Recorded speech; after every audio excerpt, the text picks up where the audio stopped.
I love Drawn to Death. I love the world, I love the fiction, I love the art style. Just like Twisted Metal and God of War represent a very real part of me, I think Drawn to Death does as well, and I love it very much.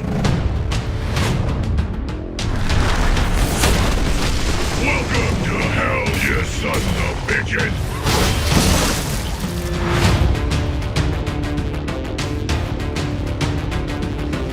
Drawn to Death is a third-person, competitive, multiplayer-only, hybrid shooter/brawler, and it is set entirely inside the pages of a high school student's notebook. So he's stuck in class, bored out of his mind, this real creative kid, and he basically starts drawing and just doodling away and sort of creating this world on paper.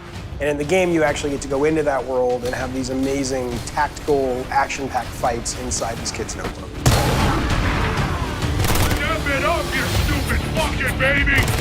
You know, setting the game in the notebook at a surface just gives us unbridled creativity. Any level we can think of, any weapon, any character basically has a home in this game.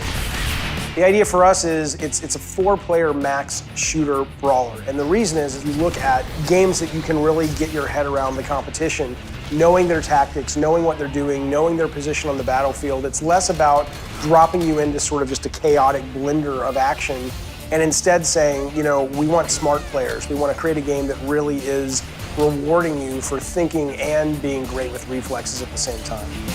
I love it when you learn who you're fighting on the battlefield, when you actually start to get into the nuance of the gameplay. And let's say I'm playing Diablo Tijuana and her character on the battlefield is Johnny Savage, who she's really good against in the sense that when he sends the Devil's Riff at her, she can actually kneel and suck the demon into her and grow 3 times as strong as she normally is. That's only a result of a player playing it like a shooter, but actually opening their minds up and saying, there's more to it than just aiming the gun and shooting. You really have a lot of places to go. And at a core, I love that blend of shooter and brawler and how, you know, I haven't played a game that feels that way. Fucking tasty!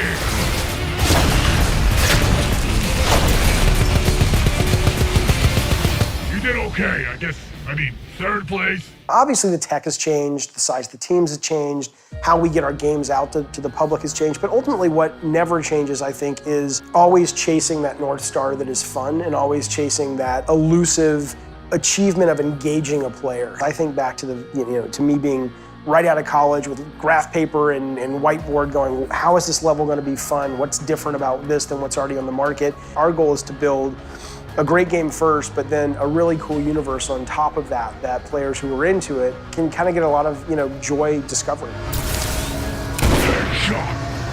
So this is the first game I've worked on where we have let the community engage with the game. I mean, it's been over a year since we've had some people online playing this game with us. It really does feed that iterative process, which I think is necessary to make a really good video game, and sort of getting as much feedback as you can as you're building. It's been really cool, and it's been challenging because on one hand, anybody, my God, you can wake up and say, on a Monday morning, you can wake up and say, it's Monday, everybody, and somebody on the internet is gonna tell you, fuck you, it's Wednesday, even though you know it's Monday, right? There's always a contrarian out there, and we don't look at ourselves as short order cooks who are just sort of like, okay, development team, we like this, we don't like this, make the change. We have a very specific vision that we're following, but part of that vision is, taking great feedback that comes in from the community and sort of doing that while we're making the game and folding that into the process through the private access, I think has made the game so much better.